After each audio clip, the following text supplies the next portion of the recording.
Overhead water tank, leakage control,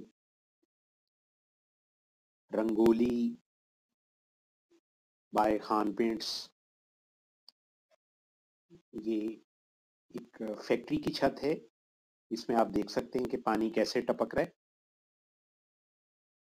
इसका size है 25 foot ज़रब 19 foot और इसकी ऊंचाई जो है वो 7.5 फुट है। ये आप देख सकते हैं किस तरह से इसमें पानी टपक रहा है। इसकी कंस्ट्रक्शन के दौरान कुछ टेक्निकल फॉल्ट्स ठेकेदार साहब से रह गए हैं, जिनको अब हम कवर कर रहे हैं।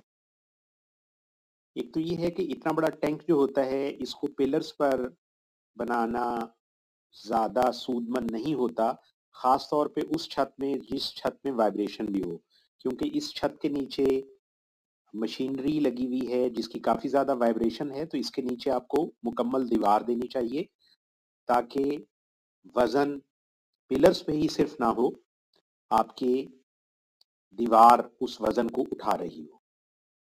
उसके बाद इन्होंने इसमें जो टेक्निकल गलती की है वो ये की है कि इसके अंदर इन्होंने ग्लेज टाइल लगाई हुई है। अभी हम आपको इसको अंदर से भी दिखाएंगे। ग्लेज टाइल में जिस तक ग्राउट, अभी ये आप देखें ये पानी किस तरह से इसमें से फर्श का इसका ये टपक रहा है। ये इतना बड़ा साइज है कि इसमें तकरीबन 94 से 95 टन पानी आ जाता है। तो ये बहुत ज्यादा वजन है इसके लिहाज से, और ये सारा वजन जो है वो ये पिलर्स उठा रहे थे। और इसके अंदर इन्होंने दूसरा ये किया कि इन्हें किसी ने मशवरा दिया, इन्होंने इसके अंदर ग्लेज टाइल लगा ली। ग्लेज टाइल को जो इन्होंने ग्राउट किया या उसकी फिलिंग की, वो कुछ अरसे बाद निकल गई, जिसकी वजह से टाइलों के अंदर नीचे की तरफ पानी जाना शुरू हो गया। और उसके बाद क्योंकि इसमें वजन बहुत ज्यादा होता है, तो वो उसकी वजह से उसमें लचक आना शुरू हो गई, जो इसके जॉइंट्स थे बेड के, और वहां से पानी टपकना शुरू हो गया। ये आप देख सकते हैं कि तकरीबन ये हर तरफ से टपक रही है। ये अब हम इसके अंदर आ गए हैं। इसके अंदर आके हमने इसकी दीवारों की टाइलें नहीं उतारी, वहां पे हमने पॉलीयूरेथीन सिलिकॉन मेम्ब्रेन के साथ चंद और इम्पोर्टेड केमिकल्स मिक्स करके उसकी लेयर लगाई है, और उसके ऊपर हमने फिर फाइबर मैश क्लॉथ आता है जो मुख्तलिफ थिकनेस में आते हैं। ये आप देख सकते हैं, इसमें ये नीचे भी टाइल लगी हुई है और दीवारों पर भी टाइल लगी हुई है, और ये सेंटर में इन्होंने एक इसके पिलर दिया हुआ है।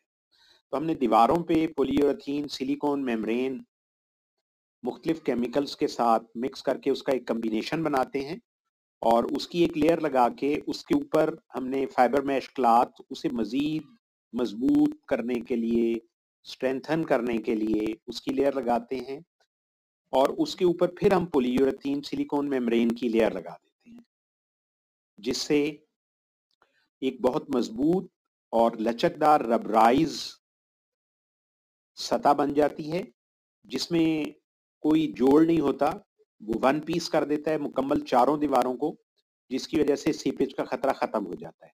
और इसकी फर्श की जो टाइल हैं उसमें क्योंकि ग्राउट उनका निकल गया था और पानी नीचे उनके चला गया था, जिसकी वजह से उसमें प्रॉब्लम हो रही थी। उसमें फिर हमने ये है कि इसके फर्श की टाइल उखाड़ के और इसके अंदर सीमेंट, रेत और बजरी, हेरोसेंट रेत इसमें हमने इस्तेमाल की है, उसका एक कम्बिनेशन बना के, और उसके अंदर फिर वाटर प्रूफिंग के जो हमारे पास केमिकल होते हैं वो बीच में मिक्स किए हैं। ये देखिए बजरी हम धो के इस्तेमाल कर रहे हैं ताकि उसमें मिट्टी ना रहे। ये छोटे छोटे स्टेप्स होते हैं जिनका बहुत ज़्यादा फायदा होता है। और इसमें फिर ये है कि जो आम तौर पे मिस्त्री साहिबान इसका जाके कोना बना देते हैं जहां आपका फर्श और दीवार बन रही होती है, जबकि वहां किसी सूरत में भी कोना नहीं बनाना चाहिए, उस वहां पे आपको गोलाई देनी चाहिए, 45 का एंगल बनाना चाहिए। ये अब हमने इसमें 1.5 इंच की लेयर डाली है, और उसके बाद उसके अंदर हमने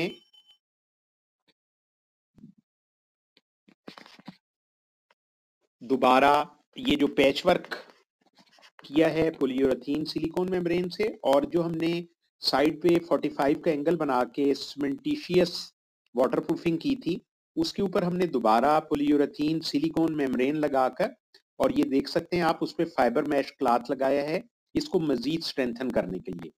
अभी आप फर्श भी देख सकते हैं कि आपको सफेद नजर आ रहा है। इसमें जो हमने वाटरप्रूफिंग और वाटर लीकेज कंट्रोल करने के लिए केमिकल्स डाले हैं, उनकी वजह से इसका सीमेंट का कलर सफेद हो गया है।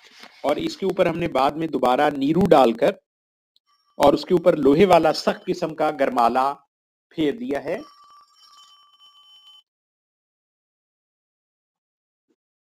ताकि फर्श के जो मसाम हैं वो बिल्कुल खत्म हो जाएं। और ये आप देख सकते हैं कि हम दीवारों पर दोबारा पॉलीयूरेथीन सिलिकॉन मेम्ब्रेन का फाइनल कोट लगा रहे हैं। इसको ज़्यादा स्ट्रेंथन करने के लिए ये हम फाइबर मैश क्लॉथ लगाते हैं। फाइबर मैश क्लॉथ जो है ये मुख्तलिफ थिकनेस की आती हैं, और ये बिल्कुल पेंट की तरह पॉलीयूरेथीन सिलिकॉन मेम्ब्रेन लगता है, लेकिन ये खुश्क होने के बाद वन पीस हो जाता है और रबराइज फिनिश देता है। ये आप देख सकते हैं, ये हम लगा रहे हैं इस पे, और ये जो गोलाई हमने दी थी वहां पे भी अब ये हम फाइबर मैश क्लॉथ लगा चुके हैं, और इसको अब हम फाइनल कर रहे हैं। इसके बाद इसे खुश्क होने के लिए 72 घंटे चाहिए होते हैं। टच ड्राई तो ये 3 से 4 घंटे का हो जाता है, लेकिन ये अपनी मुकम्मल खुश्क होने के लिए इसको 72 घंटे चाहिए होते हैं सर्दियों के मौसम में। और गर्मी में ये तकरीबन 36 से 48 घंटे में खुश्क हो जाता है। ये देखें आप कि अब ये हमारा फाइनल एप्लीकेशन हो रही है,